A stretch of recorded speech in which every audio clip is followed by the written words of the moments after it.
আসসালামু আলাইকুম, ডেভেলপার আরাহার চ্যানেলে আপনাদের আবার স্বাগতম। ডব্লিউএইচএম সিএস এর সাথে ডব্লিউএইচএম কানেক্ট করবেন কীভাবে, এটা আমার কাস্টমারের ওয়েবসাইট। সেক্ষেত্রে আমি কিন্তু র ভিডিও আপলোড করি, উনি কোনোভাবে সার্ভার অ্যাটাচ করতে পারতেছে না। উনি কম দামি প্যাকেজ নিচ্ছে, তারপরও আমাদের সার্ভিস দেওয়ার কাজ আমরা দিয়ে যাচ্ছি, সাথে ভিডিও প্রোভাইড করা দরকার, একসাথে দুই কাজ। যাই হোক, আমরা প্রথমেই যাব সিস্টেম সেটিংয়ে। উনি ভুল করছে, গ্রুপ তৈরি করে না। যাই হোক, প্রথমে আসবো সিস্টেম সেটিং, সার্চ করব সার্ভার। ওকে, এখানে কিছু থাকবে না, ক্লিক করবো অ্যাড নিউ সার্ভার। তারপর আপনার এরকম একটা পেজ আসবে। আমাদের থেকে যখন সার্ভিস নেবেন, আইপি নাম্বার, হোস্ট নেম সব চলে আসবে, user name, password, API token কীভাবে তৈরি করবেন এই ভিডিওতে দেখাই দিচ্ছি। তো এখন এটা তৈরি করার পর টেস্ট কানেকশন দিয়ে সেভ করবেন ওনার মতন। তারপর লগ ইন টু ডব্লিউএইচএম করার চেষ্টা করবেন। তারপর হচ্ছে আমাদের এপিআই কি যেটা বললাম সেটা এখন এখান থেকে আমাদের বানানো লাগবে, ম্যানেজ এপিআই টোকেন। উনি টোকেন বানাইছে, আপনি চাইলে এই জায়গা থেকে জেনারেট টোকেন বানিয়ে নিতে পারবেন। যদি চান এই যে জেনারেট টোকেন নেম দিবেন, ধরেন আমার কোম্পানির যতগুলো আমার নামই দিলাম।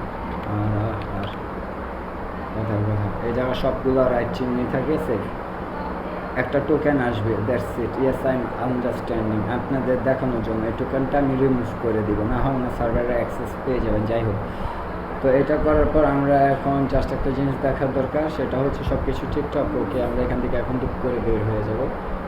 ক্রিয়েট নিউ সার্ভার তৈরি করব। তারপর তৈরি করব, ধরেন যেহেতু আমি তৈরি করে দিচ্ছি, আমার নামই লিখে দিচ্ছি। আর বিডিএক্স অ্যাড সার্ভার অ্যাডেড ডান। আমাদের সার্ভার ডান, অ্যাড হয়ে গেছে। এখন আমার দেখা লাগবে প্যাকেজ। আপনারা প্যাকেজ তৈরি করতে ভুল করেন, সেটা হচ্ছে আমি তো এই জায়গাতেই আসলাম। প্যাকেজ তৈরি করার সময় কোনো সময় ব্র্যান্ড উইথ আনলিমিটেড দিবেন না। কোনগুলো আনলিমিটেড দিতে পারবেন না সেটা আমি বলে দিচ্ছি। আপনি ডিস্ক যত খুশি তত দেন, ব্র্যান্ড উইথ আনলিমিটেড দিবেন না, কারণ আনলিমিটেড বলতে কোনো কিছু অপশন হয় না ভাই। তারপর আপনাদের দেখানোর সাথে ওনার একটা প্যাকেজ আমি এডিট করে দেখাচ্ছি। ধরেন ওনার 1 জিবিটাই আমি দেখাচ্ছি, এডিটে যাব। এই যে ব্র্যান্ড উইথ কখনো আনলিমিটেড দিবেন না। উনি এই যে লিমিট দিছে, আপনি স্টোরেজ আনলিমিটেড দেন বা সংখ্যা বাড়া দেন, উনি যেরকম দিছে দেখছেন এগুলা।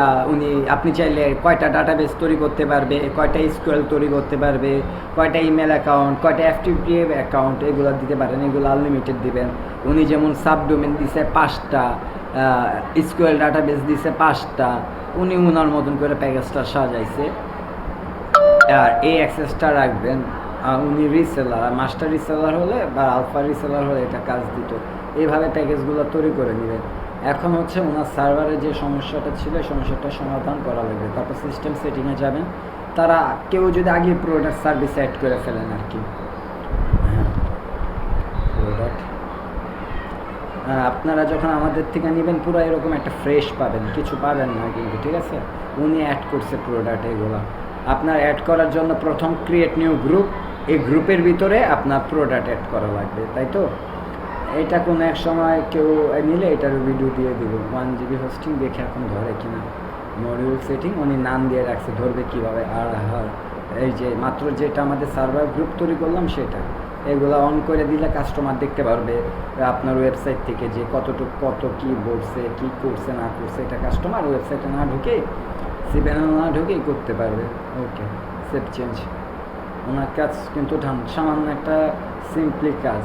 তো এভাবে আপনারা ডব্লিউএইচএম সিএস এর সাথে ডব্লিউএইচএম অ্যাকাউন্ট কানেক্ট করবেন। আমি ইউটিউবে ভিডিও পাবলিক করি, আমি সাথে সাথে গ্রুপে আপলোড করে দিচ্ছি, আমি কোনো এডিট করব না। আর আমার ভিডিও যদি কেউ ব্যবহার করেন তাহলে কপিরাইট দিতে আমি বাধ্যতামূলক থাকব, আমার অনুমতিক্রম ছাড়া, যেহেতু আমি র ফুটেজ ইউজ করি। আসসালামু আলাইকুম। আমার কথা কোনো ভুল হলে ক্ষমা দৃষ্টিতে দেখবেন।